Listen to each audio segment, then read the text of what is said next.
Thank you all so much. That was another 2.5 hours of story for part 2, but thank you for sticking with me. Can you do part 3 next week? I have, yes, I'm in part 3 right now. Thank you for being a part of it.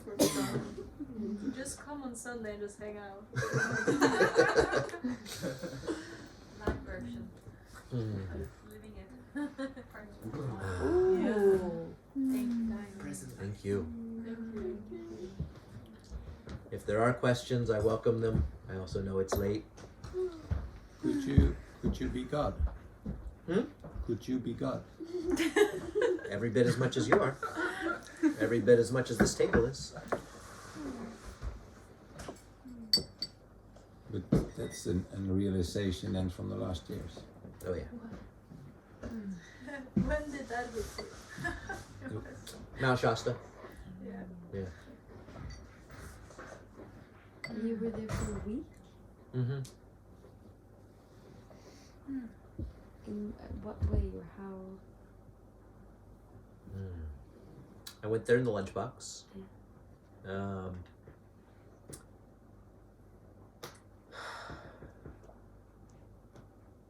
We didn't really have an agenda. Francesca just felt like we were supposed to be there. And the energy clearly was telling me I was supposed to be among them. Each of the 7 of us had different experiences. Yeah. I shared most of the highlights of mine. We spent, used some medicines, but a lot of the time was just being there, just being present, and just seeing what arose. And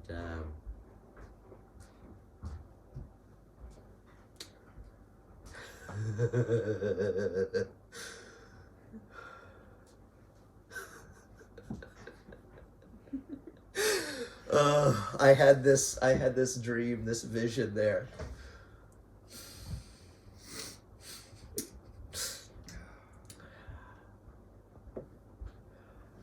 Where I had this powerful orgasm. I came into the sky and it rained down and blessed the entire world.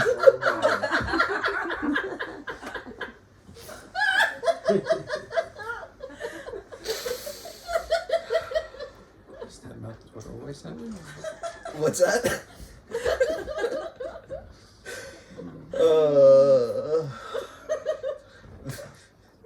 There were no plants involved in that one. That was just a meditation. Yeah. I found since Mount Shasta, like that place that I got where there was like this, it felt like there was just this void. And yeah, it felt like I just like got on my hands and knees at the edge of this void and just like put my head through.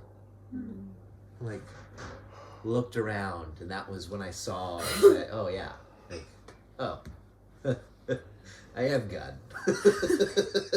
And so is everything else.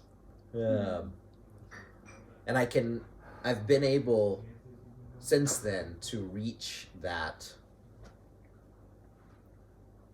void in meditation, and I can like stand at the edge of that void, and I feel like I can just like every time it feels like I could just choose to like step into it, and like it feels like this body would die, whatever that means. Yeah, and each time it's just like, oh, huh, I'm really having fun playing in this existence. I want to keep playing.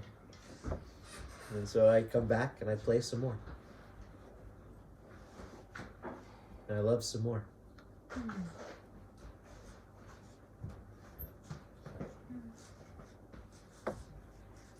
I think that's what Jesus did. Yeah, do you guys have a better relationship now? How do you feel? I mean, is this video still rolling? I am Jesus. So are you. That's my perspective these days.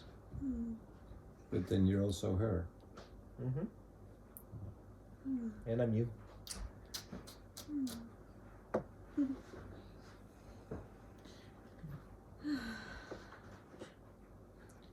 You sometimes make a sound during the day. Terry. No. No. You do like. Or Yeah, that's Terry. Oh, that's Terry. Yeah, When yeah. did that happen? When did you Oh, start that doing started when I was like 14 or 15. Do you know why? I don't know what's activated it. It's my neurologist said it was mild form of Tourette syndrome.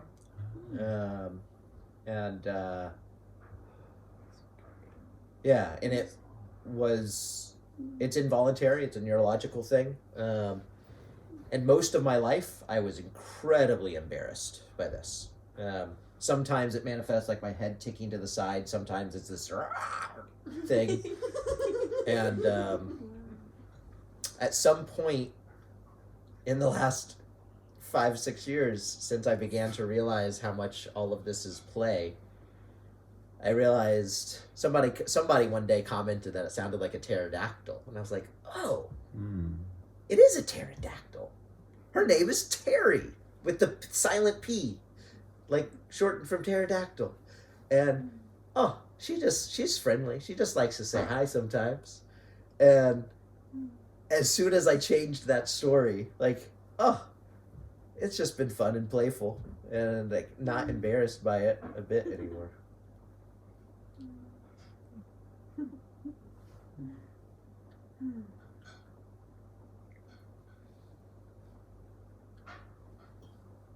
It was breaking a story, which that's a whole part I didn't get into, but this is my staff story breaker. Staff story. Yeah, this came to me in a really interesting way. That's a whole other story. But, You see, next week. Have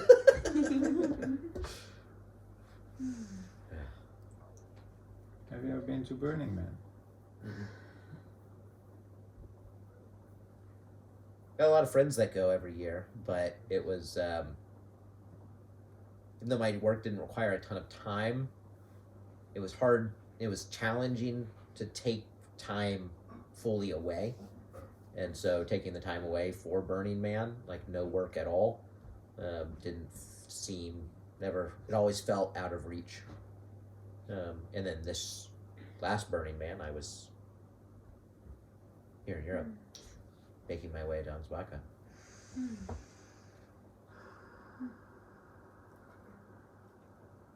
What's like your main exploration and value right now in life?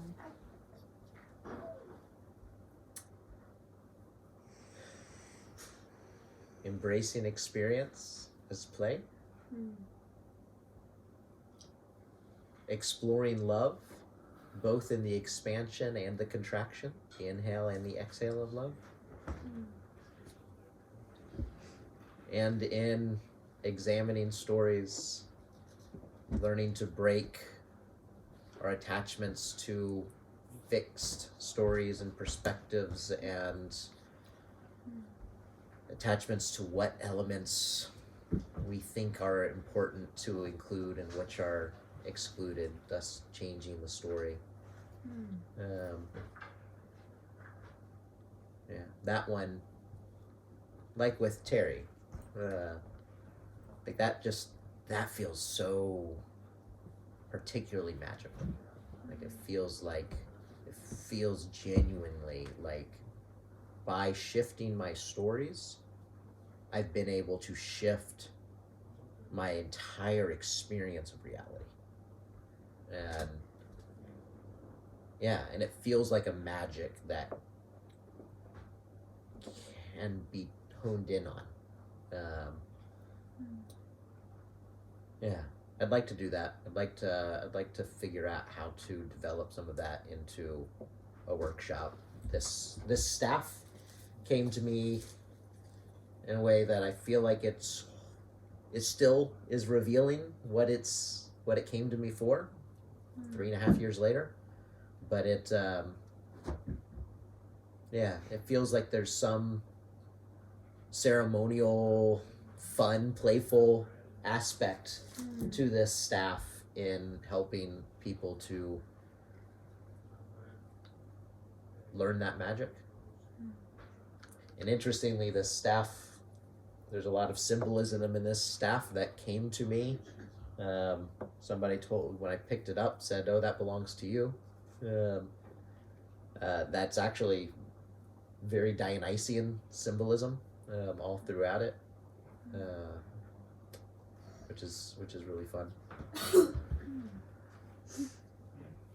More play. Yeah. Also, another question. Since you had more a religious way of having relationships before, how does your relationships work today? Like romantically, like are you more monogamous or has it changed in any way? I guess I never ended up touching on this with Mac, the queer, bisexual, polyamorous friend I met. Conversations with them, I began to unpack some of my ideas around monogamy, my attachments to it. I began to really examine my ideas around intimacy in general and how, it increasingly felt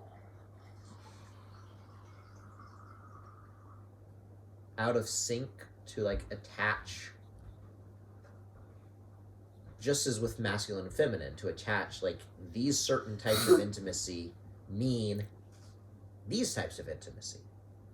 And to me, increasingly, if anything, I identify as a relationship anarchist, which I hesitate to do because so often people identify with RA who don't like commitment, and I love commitment.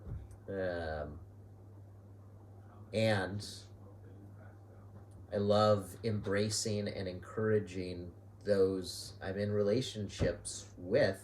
I have been in a relationship with all of you, each of you. I want whatever is alive in each relationship that I have, each relationship you have, to be allowed to be alive and to be allowed to be explored, and to not feel this pressure like, oh, I can't. If it's alive, you must.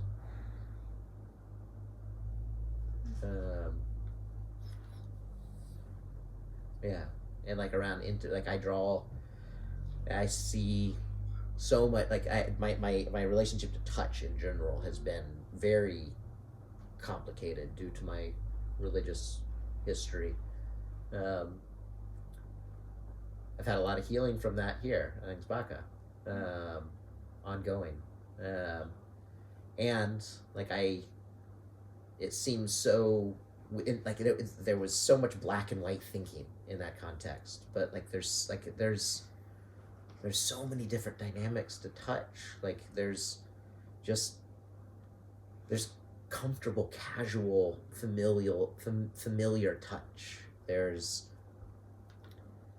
therapeutic touch.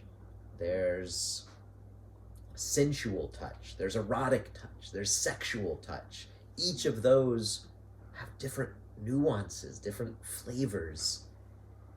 And it's not confined to just those. There's so many different types of ways that beings can be intimate just with touch, let alone every other way that we have to relate to one another. And in each of those whichever ones of those are alive, and that's how I approach relationships. If you have a favorite number, which one is it? 33. I didn't make it to Milwaukee, Wisconsin, where my mom died on the 30th anniversary of her death. I went to Mount Shasta instead. But about a year and a half ago, I found myself on a road trip. Francesca was helping her mom with some stuff, and I took a solo road trip up into Canada. Was seeing some friends I had met there years before. Got this tattoo while I was up in Ottawa. From a friend I had met who had a vision of becoming a tattoo artist. Anyway, as I was making my way up to Canada, I decided, okay, finally, I'm going to make it back to Milwaukee. And I got to the hospital where she had died. Made myself a little picnic in the grass at the edge of the parking lot. Spent some time meditating there. And then my head started doing some numbers. And I realized that the day I was there was 33 years and 33 days from the day she died. Completely unplanned.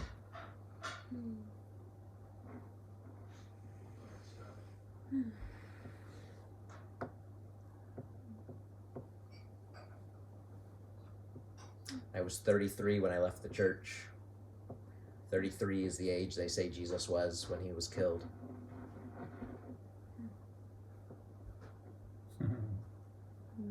That number comes up again and again and again for me.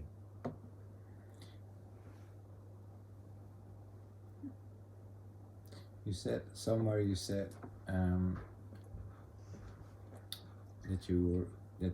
I got married for the second time, I think it was. Mm-hmm. And I was really wondering why you were using the word I and not we, because if you get married, it's two people. It's not I.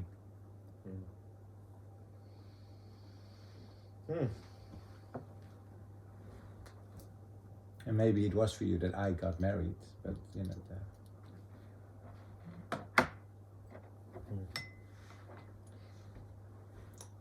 Maybe that's why we didn't stay married. One of reasons, whatever reasons are. I wonder if you have any contact with your Christian friends now, kind of, or like what your family says. Like, oh no, he became this hippie, crazy hippie, you know, or what is this? The Christian people that are still in the Christian world, how much contact, like, kind of. The Christian world. The Christian world, if I can say it. I still have contact with some. Most turned away from me. Yeah. When I turned away from the church. But not all of them.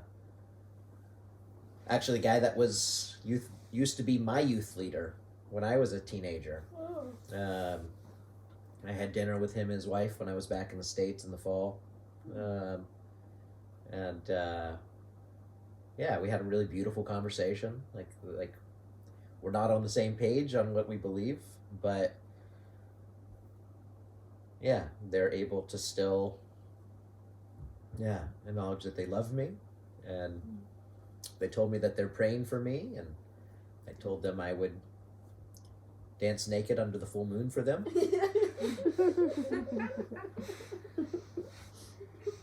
And I did. Yesterday. Not yesterday, but the next full moon after that. I actually had a woman who was friends with my mom reach out to me last year. She'd seen me share some things on social media about some of this journey, and she wanted to talk with me about it. And she's on her own journey, but she's also had a lot of difficulties with the church, feeling some of the in her experience, some abuses, a lot of toxicity in some ways, and yeah, she came to me because she felt safe. And knowing that this was a friend of my mom's who was coming to me for me to hold space for her and love her felt so so delicious, so validating. I had a guy I largely grew up with, he was a little bit younger than me, reach out to me just this past week after I posted part 1 of this video, just saying, yeah, I knew some of this from kind of just being on the periphery and seeing some of it, but I had no idea. This story is so powerful. Thank you for sharing it. I needed to hear this. That's exactly what I hoped might come from posting it.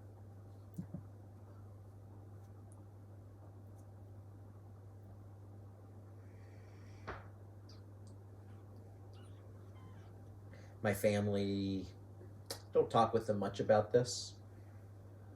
So they were never like as fundamentalist leaning as I became.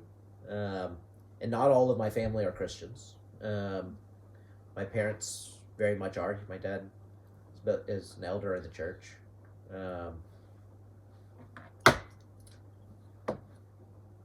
Yeah, and there's some tension around some of this stuff in conversation sometimes. And also my dad and I have the best relationship we've ever had.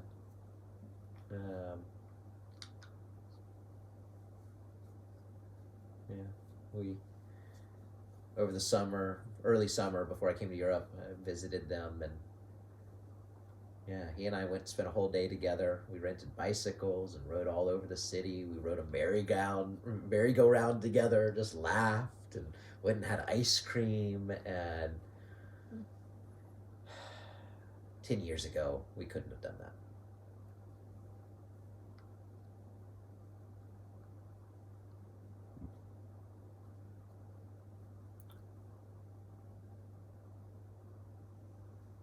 Did you say you're a Calvinist?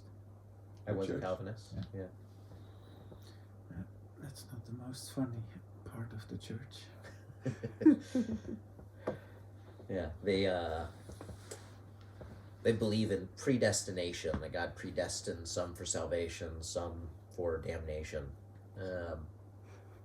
And often, like, they're very systematic in their theology, very intellectual in their religiosity, and which resonated deeply with me. But they're often within Christian circles, they're referred to as the frozen chosen. That's Dutch. Mm-hmm. Yeah.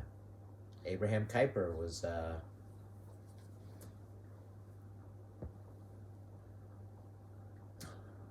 He came. hero of mine. Yeah, former Dutch prime minister, theologian, Calvinist theologian. Have you been in Rome on your travels to Europe? I've not been to Italy yet.